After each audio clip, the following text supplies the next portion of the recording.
Well,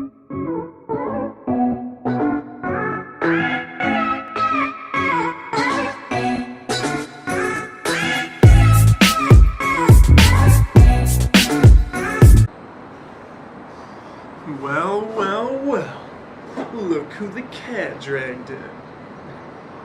I don't know why I said that was a little dumb. Anyways, this probably begs for a little bit of an explanation because I really haven't posted a video in, let's see, I have it up here, 6 days, so nearly a week.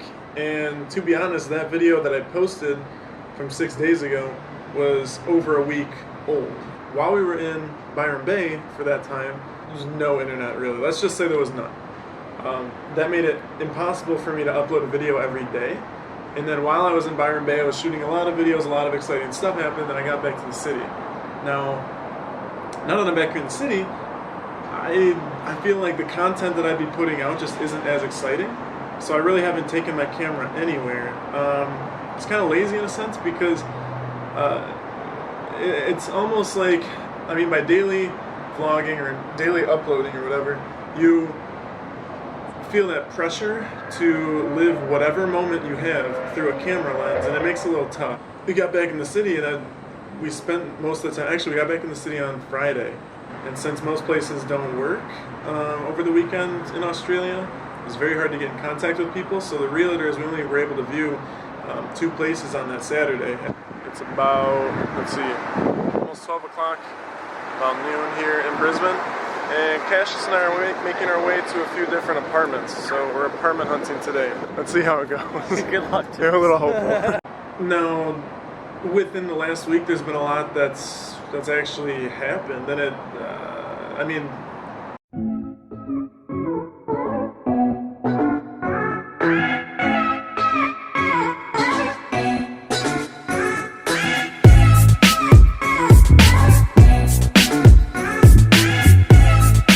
really quickly before we start the day, I know we're going around touring a bunch of apartments trying to figure out something. We want to move in by the end of the day.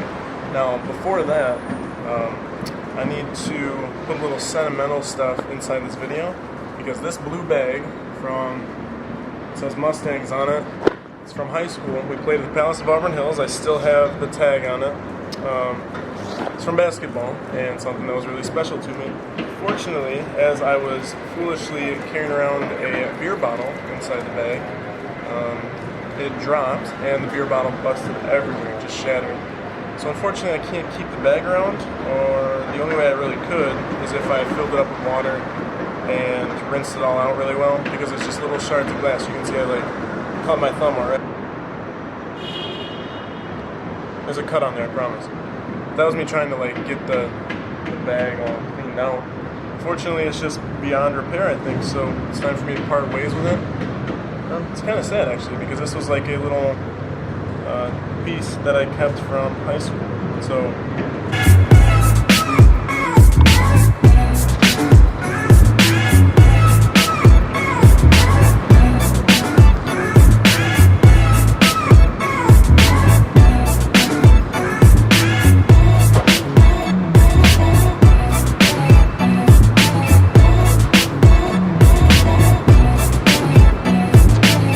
to a bunch of apartment viewings today.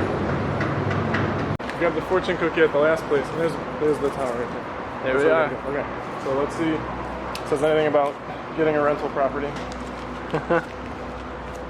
To love is to risk getting hurt. Not to risk loving is the greatest risk of all in bed. The situation's completely different now.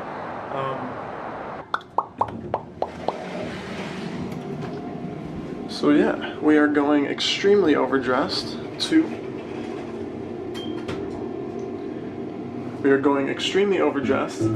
this cocktail party for all international students.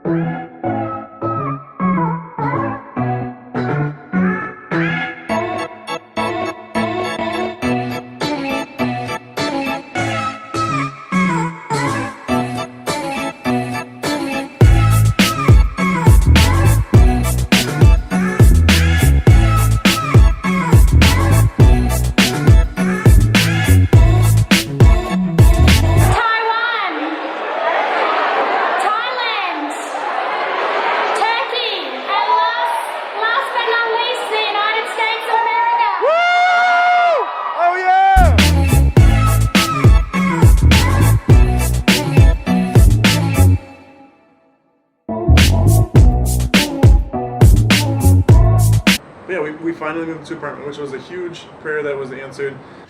All right, open it up, Cassius. Yo, going in the new place. It's time to go. 22 stories up. Getting a little sick. Uh-oh. Oh. Oh. I'm not gonna be able to do this with the... Shit out of there.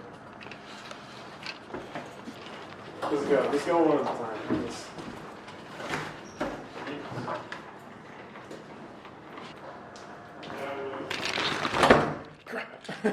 Let's go right out to the balcony. There's like a little living room area, but that's what I'm talking about. Bam. It's 22 stories up. First night out here in the city, 22 stories up. We got a ton of sushi. Let's check it out. There we go. Hey. It's a little dark, but all the sushi your heart could desire. Which those are pretty small. Those ones are much better. But yeah, day one. There you go. Cheers. Roomies. Now, for a few things as far as my YouTube channel goes, My Heydays was originally designed. I mean, I got the name off of my good friend Emily. Her and I brainstormed a little bit over text just to find a name that would kind of represent it.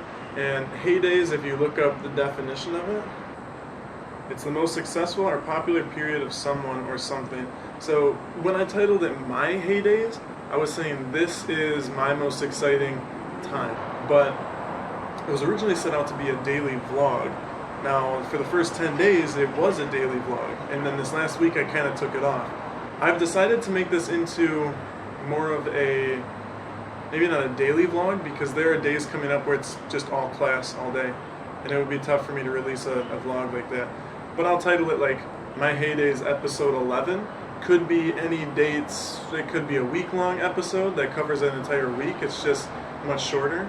So in each of the videos, on one of the screens, you'll see the dates that it covers. I feel like if I do it this way, the videos will be more entertaining, but at the same time, it'll cover more time. So it's not like I'm missing daily vlogging. It's still similar to that, but the videos, in hindsight, will just be more entertaining, and that's what I want overall, is for entertaining things. Plus, that gives me the ability to really put more effort into videos. When I was doing the daily stuff, it pretty much was like, okay, I need to make an 8-minute video every day. So what can I take up time with to make an 8-minute video? And that's not how I wanted it to be. So I feel like if I do it this structure, where I title it more as days and actual dates, that it'll work out a little bit more in the video overall. It'll be entertaining. So also, this is going to be a cool view. There's a pool downstairs. It's just a comfortable place to live. So I'm finally at a place where I have my own stuff. I unpacked all my suitcases. It's a much better time now for me to actually focus on making entertaining videos instead of focusing on adulting things like I need to find a place to live. So yeah, a much better place now. So let's jump right into a Q&A, a bit of a deeper thinking Q&A here.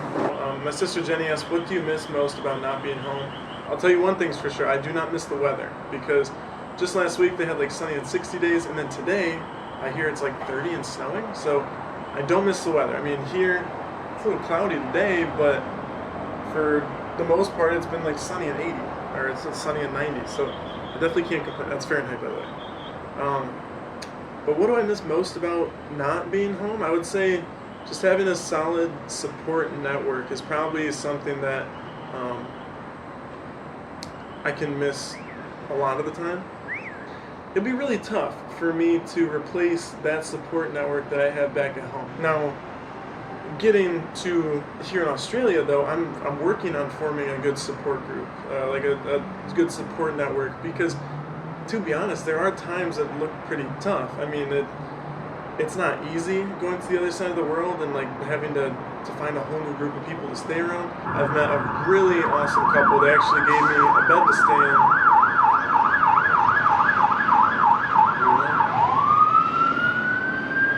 Wait for the ambulance to go away. But yeah, I mean, that number one thing that I'm missing is soon going to go away, because I'll be able to form my own little support group.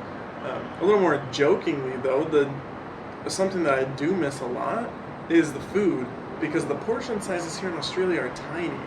And this kind of segues into another question that my sister Jenny asked.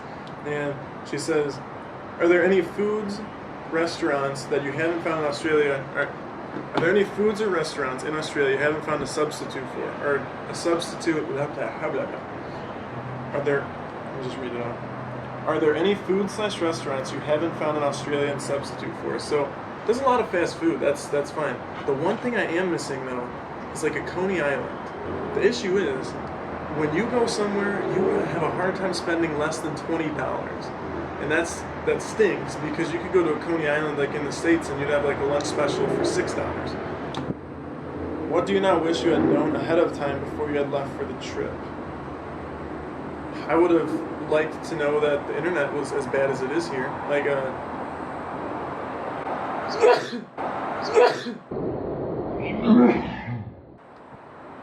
my god. I would like to know that the internet is just not as readily available as it is in the States. Doing this whole video thing, that's like necessary. You need good internet in order to upload consistently. I don't know, another thing, I guess I would have known that, I guess I would have wished to know that cargo shorts aren't really a thing, because they wear shorts like this. Like the shorter shorts, like the ones that go up to like here, for probably two main reasons. For one, I feel like they look better than like big baggy cargo shorts, and for two, they're cooler. Like not cooler in like style, but like cooler as like temperature. You don't sweat so much. That's another big thing I wish I would have known, because then I never would have brought cargo shorts with me. Now I have 2 pairs of cargo shorts that I'm never going to wear. What has been your most rewarding experience so far? Now, naturally, I want to go and say like most rewarding experience would be holding a koala, or like experiencing something Australian like that. But no, by far my most rewarding experience was going to Hillsong Church for the first time. And it kind of like broke me down into tears, because before I walked into that building, I didn't really feel like I knew anybody. And now after going there for 2 weeks now, it gives me like a newfound home. What's the greatest difficulty or hardship you faced on your adventures in Australia? Probably losing a GoPro, to be honest. People said I handled it really well, and by people I mean like the rest of people in my cohort, because as we were doing it, like I jumped up on the wave, and it was on my head like this, so it's on my head here. I had it like facing a little bit down so it would see like my feet on the board, and they tell you like to get like good form, you like put your arms out like you're balancing. And I went to do that way they could see my hands and stuff on the video. It looked really cool. And right when I did that, I like fell face forward like into the ground. And right after I hit, I came back up and I wiped my face off, and I was like, what the heck? Like I just felt dazed and confused. We're in like 2 feet of water, so it wasn't like I was drowning or anything. But I get out of the water and I just like feel on my head, and I'm like, no, like, this did not just happen. So I lost the GoPro. I'm like frantically looking around for it. Now at that moment, I decided like, listen, I want to go back and I'm going to go up to the shore. I'm going to sit down. I'm just going to pout the entire time. Instead, what I did as I was walking up the shore, I was like, what would be the point in that? Like honestly, like I thought to myself, like, do I really want to be that sad to where I ruin the rest of my experience surfing? That was the only experience, or the only opportunity I had to surf at that moment. I said, do I really want to ruin this experience now by dwelling on the fact that I lost a GoPro? Yeah, so that happened. That was probably the most difficult thing I went through, just deciding to stay out there. And I feel like I made the right choice, because I actually got to experience more surfing. I mean, people the entire day were like, oh, you're handling this really well. If I lost a GoPro, I'd be really upset. And I was like, that's not the type of thing you want to say to somebody that just lost a GoPro. Like, if I were in your shoes, I would be mad. Do they have any China-made stores like Dollar Tree and such? So in the States, if you've never heard of these, you pay $1 and you can get anything inside the door, inside the store. So, and are there things more expensive there? Everything is more expensive, like everything. I already touched base on like how you can't eat for less than $20. It is more expensive. To answer that question, it is more expensive. Have I found any China-made stores like Dollar Tree, like really cheap stores? They don't seem to sell stuff for less than, I mean, the only thing you'll get less than $1 is like a gumball. What is their media like? Do they publicize the bad news do they publicize the bad news? You already told me the sports are different. What is the big three? Now I've only watched news a few times, and that was like sitting in the lobby of the hotel that Cassius and John were staying in. And I'll be honest with you, they talk a lot about Trump, like a ton about Trump. People have a really heavy opinion on what Trump is doing in the United States, even though we're like 12,000 miles away. So it just seems off to me about that. That should about wrap up this Q&A. I hope you enjoyed the rest of the video today, and we will be back with some more heyday things coming tomorrow. So stay tuned for that.